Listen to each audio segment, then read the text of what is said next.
জিন্দাবাদ, জাতীয় কংগ্রেস জিন্দাবাদ, অধীর চৌধুরী জিন্দাবাদ, অধীর চৌধুরী জিন্দাবাদ। এই ভোট দেবেন কোনখানে? আমাদের রাজ্যে বিধানসভা নির্বাচন ঘোষণা হয়ে গেছে এবং সব রাজনৈতিক দলগুলি তাদের প্রার্থীও ঘোষণা করে দিয়েছে। সব শেষে ঘোষণা করেছে কংগ্রেস এখানটাই।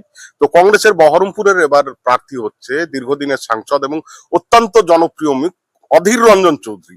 তো তার হয়েই ভাকুড়ি এলাকার ঘোষপাড়ায় কংগ্রেস কর্মীরা প্রচারে বেরিয়েছে আজকে। তো আমরা তাদের কাছেই জেনে নেব যে অধীর চৌধুরী জয়ের বিষয়ে কতটা আশাবাদী। তো আপনার নাম? সুজিত মজুমদার। তো কি হবে বলে মনে হচ্ছে এবার বিধানসভায়? দেখুন, আমরা কি হবে যেটা মনে করছি তার থেকে মনে করছে জনগণ আমাদেরকে বুঝিয়ে দিচ্ছেন তারা কি চায়। তারা সবাই চায় যে আমাদের এই মুর্শিদাবাদ জেলার একমাত্র ত্রাতা সমস্ত কিছুতে সব দিক দিয়ে অধীর রঞ্জন চৌধুরী আবার আসুন, অন্তত অ্যাসেম্বলি ইলেকশনটা জিতুন এবং আমাদের পাশে তিনি চিরকাল যেরকম ছিলেন সেরকম থাকুন, আমাদের সুখে দুঃখে আপদে বিপদে। তিনি ছাড়া আমাদের পরিত্রাণ নেই। এটা সাধারণ মানুষের বক্তব্য, আমাদের থেকেও তাদের বক্তব্যটা অনেক বেশি গুরুত্বপূর্ণ আমাদের কাছে। কিন্তু এই বছরের সবচাইতে বড় সমস্যা হচ্ছে যেভাবে ধর্মীয় মেরুকরণ হচ্ছে রাজনীতিতে। বিশেষ করে মমতা ব্যানার্জি চাইছে যে মুসলিম ভোটরা তাদের দিকে যাক এবং হিন্দু ভোটকে শুভেন্দু যেভাবে মেরুকরণ করছে, সঙ্গে সমস্ত রকম মিডিয়া, সমস্ত রকম শক্তি, তার মোকাবিলা কিভাবে করবে? দেখুন, আমরা যেভাবে এগোচ্ছি তাতে আমরা একটা জিনিস স্পষ্ট বুঝেছি যে এই ধর্মীয় মেরুকরণের রাজনীতি গত পার্লামেন্ট ইলেকশনে মমতা ব্যানার্জি করেছিলেন এবং হুমায়ুন কবিরের মাধ্যমেই করেছিলেন। তো সেই জিনিসটা, সেই খেলাটা মানুষ বুঝে গেছে, যে যার জন্য তার ফল আমরা পেয়েছি, আমরা ভুক্তভোগী। অধীর রঞ্জন চৌধুরী হেরে গেছেন শুধু এই ধর্মীয় মেরুকরণের জন্য। এবার যাতে না হয় আমরা তো প্রচার করছি, আমরা আশাও করছি এবং প্রত্যেকটা মানুষের কাছে আমাদের একটাই আবেদন যে আপনারাও প্রত্যেকে বুঝতে পেরেছেন যে তারা কি ভুলটা করেছেন, সেই ভুলের পুনরাবৃত্তি যাতে না হয় তার জন্য মানুষও অত্যন্ত সচেতন। অনেক অনেক ধন্যবাদ।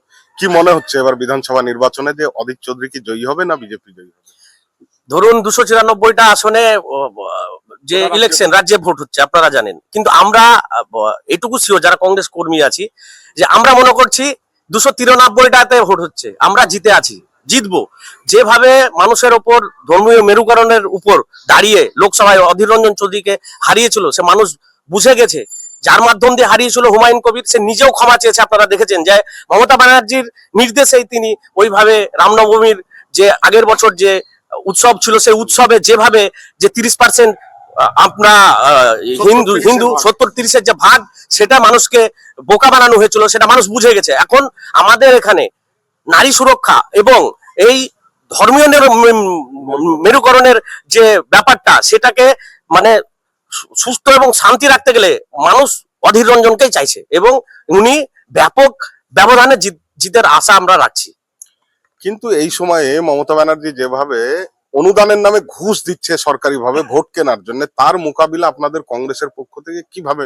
আমরা দেখুন, এখানে আমরা যখন প্রচার করছি, সে প্রচারে আমরা যেমন 26,000 চাকরি যেভাবে চুরি করেছে, এটা তো প্রমাণ হয়েছে যে 26,000 চাকরি চুরি হয়েছে। এই যে গরু পাচার হয়েছে, এটা তো প্রমাণ হয়েছে। কয়লা চুরি হয়েছে, এটা তো প্রমাণ হয়েছে। ও শুভেন্দু অধিকারী যে তৃণমূলের একটা পার্ট, সেটাও প্রমাণ হয়েছে। যতগুলো দেখবেন এখানে বিজেপিতে গিয়েছে, তারা কিন্তু সেই তৃণমূলে ছিল, তৃণমূল থেকে বিজেপি, একবার বিজেপি থেকে তৃণমূল। মানুষগুলো কিন্তু একই থাকছে, তাহলে চোরগুলো সব দুই দলেই চোরগুলোই থাকছে। তাই কংগ্রেস দল একদম স্বচ্ছ দল এবং কংগ্রেস যে ধর্মীয় মেরুকরণের ওপর চলে না, সেটা মানুষ জানে।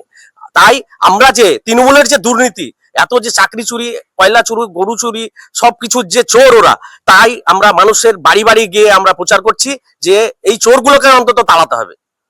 এবার লড়াইটা বহরমপুরে কার সঙ্গে হবে, তৃণমূলের সঙ্গে না বিজেপির সঙ্গে? আমরা অধীর রঞ্জন চৌধুরী জিতে আছে, লড়াইটা নিয়ে ভাবছি না, আমরা লড়াই নিয়ে ভাবছি না যে ওর সঙ্গে। আমরা মানুষের কাছে যেতে হবে যে দাদা দাঁড়িয়েছে, সেটা জাস্ট বাড়ি বাড়ি গিয়ে আমরা যে অধীর রঞ্জন চৌধুরী আছে সে প্রচারের মধ্যে আছি। লড়াই 100% আমরা জিতছি, লড়াই একদম। অনেক অনেক ধন্যবাদ। নির্বাচনে কি হবে বলে মনে হচ্ছে, মানে অধীর চৌধুরী কিরকম ব্যবধানে জিততে পারে বা কার সঙ্গে লড়াই? আমরা মনে করছি আমাদের দাদা অধীর রঞ্জন চৌধুরী বিপুল ভোটে জিতবে, এই আশা নিয়েই আমরা লড়ছি। তো এখানে লড়াইটা কার সঙ্গে মনে হচ্ছে? লড়াই কোনো ব্যাপারই নাই, লড়াই কিসের হবে, দাদা জিতে আছে এবং এটাই আমরা ভাবছি যে দাদা এগিয়ে আছে। কিন্তু বিশেষ করে মহিলারা লক্ষ্মীর ভান্ডার পেয়ে এতটাই খুশি, তাদের ভোট কি আপনাদের দিকে আসবে?